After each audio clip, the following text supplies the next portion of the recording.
How we doing, Miami Heat Nation? Ernest here, back with a Miami Heat Talk video. Excited because tonight is game one of the Eastern Conference Finals between the Miami Heat and the Boston Celtics. Now, this video is not going to be about the game. If you guys want to know information about the Miami Heat versus the Boston Celtics, you can go ahead and click on my last video. We went over all that information yesterday. Today, I want to talk about something a little bit different, you guys, and I want to get everyone's feedback from my channel. Today, we're going to talk about Duncan Robinson. Awkward, right? We're talking about the guy who's 9th or 10th in the Miami Heat's rotation. But this is a conversation I feel like we all need to have. Now, in lieu of tonight's game one against the Boston Celtics, we have seen an emergence of Duncan Robinson in the playoffs this postseason. Now, a little bit of history for you guys about Duncan Robinson. He was an undrafted player, came to the NBA in 2018. He was playing with our developmental league, Sky Falls, in North Dakota. Now, after developing his game, he was brought into the Miami Heat. He was actually a part of the team with Dwayne Wade's last dance run in the 2019 season. And during that season, everybody started noticing that Duncan Robinson was becoming that dude. In practice, of course. Now, in games, he would show little flashes of being the three-point specialist that we know him as now. But it wasn't until the 2019 offseason when we got Jimmy Butler into this team. After Dwayne Wade's last year, we saw a complete revamp of this team. We traded Josh Richardson. We traded Hassan Whiteside to get Jimmy Butler. We still had Dion Waiters, James Johnson, and Justice Winslow from the previous squad team, but they were kind of dwindling down. This was the new era of Miami Heat basketball in 2019. You had guys like Jimmy Butler, Bam Adebayo. We drafted Tyler Hero, picked up Kendrick Nunn. But then also we saw the emergence of Duncan Robinson. Duncan Robinson exploded in the 2019-2020 season, became known as one of the best three-point shooters in the NBA.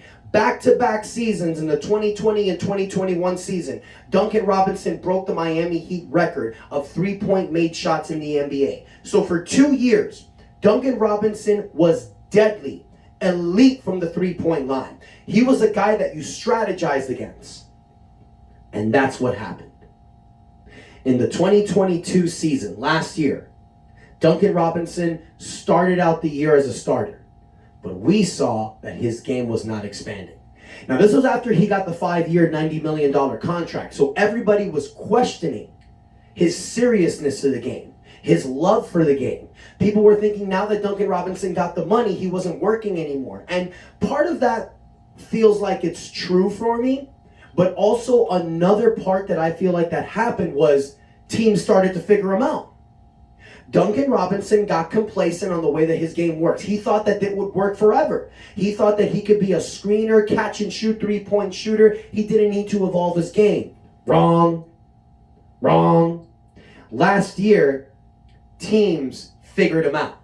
They were able to close the gap on his three-point shooting. They figured out how he was able to space and to create a shot. There was only 2 ways that he was doing it. So now what did defense doing? Instead of focusing all their time on Jimmy and Bam, they started widening out the defense, making sure there was somebody on Duncan all the time. It didn't give him those open shots that he was getting all the time. So what was happening? He was missing. And since Duncan Robinson didn't evolve his game, defensively or offensively, teams figured him out. So now he doesn't have that sharp shooting three-point skills anymore. Okay, but what else does Duncan have?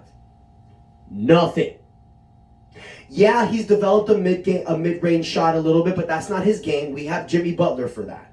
Duncan Robinson could have worked defensively. He could have worked on floaters. Didn't do either or. Now, I'm not questioning whether he worked on it or not. You're just seeing that on a game basis, it wasn't being applied. So that means he wasn't really working on it, in my opinion. So he lost his starting spot to Max Strus, but he was still in the rotation. And then towards the 2022 playoffs, Duncan Robinson completely fell out of rotation. Now, everybody was calling Duncan a bust, especially this season. In the 2023 season, Duncan Robinson started out the year playing games just because Miami could show his trade value. But then we started losing games, so we just threw his ass back on the bench. So obviously, when it came to the trade deadline, nobody wanted him anymore. So it seems like the Miami Heat got stuck with Duncan Robinson's contract. Until the playoffs. Now, the first round of the NBA playoffs saw that Duncan Robinson averaged 74% behind the three-point line. Incredible shooting. And this wasn't just 1-for-1 three-point shooting. No, the dude was shooting like 9 to 10 three-point shots a game. Now, we did see that fall off a little bit in the New York series. He wasn't as explosive in the New York series against Miami, but you are seeing that Duncan Robinson is doing the little things better to help this team win and keep a lead when they have it. So Duncan Robinson is showing his worth to the Miami Heat team. Now, why am I saying all of this, you guys? What is the point of me posting this video? Why have I been talking the last few minutes about Duncan Robinson? Well, yesterday, a report was released. An NBA executive has been saying that teams are now open to trading for Duncan Robinson due to the 2023 playoff performance that he did. Now, Duncan Robinson has 3 years left on his contract. That 5-year, $90 million whopper that we signed him with in 2021. He still has 3 more years left. Miami has been trying to trade that contract, but because he has no value, no teams would take it. Now, since he's showing an emergence in the playoffs, it does look like that his contract will be tradable. Now, my question for you guys, and this is what I want to know. Do you still want to trade Duncan Robinson this offseason? Wait, before you answer that question, before you tell me, absolutely, Ernest, we want him, or before you say, hell no, trade him, you need to take other factors into thought. Now, if we trade Duncan Robinson this offseason, it is because Miami is looking to bring back Caleb Martin and Max Strus. I don't know if you guys know how the NBA salary works, but as of next year, Tyler Hero's max rookie contract will hit. We have Bam Adebayo's and Jimmy Butler's contracts. Those 3 contracts basically eat up our salary cap. Let's not forget that Kyle Lowry is going to be in a player option for $32 million. He's obviously going to opt in on that. He's not going to opt out and become a free agent. He ain't going to get that type of money. So he will opt in. So now you're over the salary cap. Then you got Caleb Martin's contract. You got to figure out what you're going to do with Yurtseven, with Hayward Highsmith. You got to figure out if you're going to re-sign Strus, if you're going to re-sign Vincent. Now, if you're going to re-sign Strus and Vincent, these 2 guys' plays have evolved in the playoffs. So you know they're going to get their money in the offseason. So by trading Duncan Robinson, this is going to leave you the flexibility to sign both guys. So in reality, guys, this offseason, Miami Heat's going to have to make some tough decisions. Do we want to keep Duncan Robinson? And if we want to keep Duncan Robinson, that means we have to let either Strus or Vincent walk. Maybe we can keep all 3 if Mickey Arison is willing to pay that huge luxury tax fee.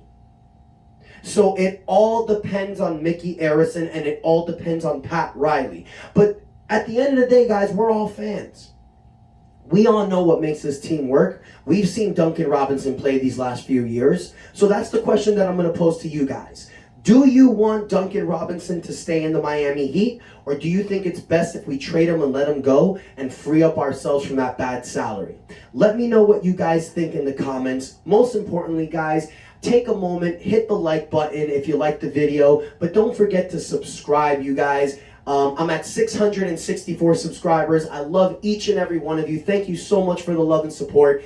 Game 1 is tonight between the Miami Heat and the Boston Celtics. I am predicting a Heat victory of 109 to 105. I am confident and poised that the Miami Heat will break this one out with a victory. I apologize for not talking about the game more, you guys. We did all that yesterday. This video was specifically about Duncan Robinson. I wanted to get your guys' opinion in lieu of Game 1 tonight. I'll be watching. I'll be excited. Expect the video after the game. Thank you guys so much for the love and support. And until next time, it's your boy Ernest out. And that's enough said. Let's go Heat!